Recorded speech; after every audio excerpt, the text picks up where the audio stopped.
অল্প সময়ের মধ্যে প্রেস রিলিজের মধ্য দিয়ে আমরা আমাদের আহ্বায়ক পূর্ণাঙ্গ কমিটি ঘোষণা করব।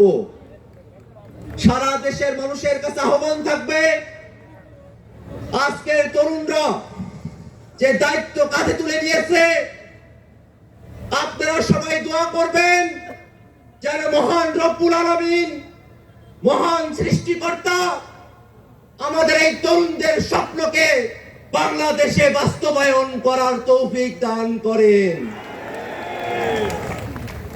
বাংলাদেশে যারা গণহত্যা চালিয়েছে, এই তরুণরা যেন তাদের নেতৃত্বে এই বাংলার জমিনে সেই খুনি গণহত্যাকারী আওয়ামী লীগ এবং তাদের দোসরদের বিচার করতে সক্ষম হয়।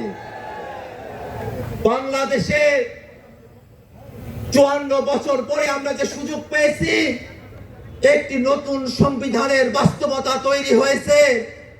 এই তরুণরা স্বপ্ন দেখে আগামীর বাংলাদেশ এক নতুন সংবিধানের মাধ্যমে পরিচালিত হবে।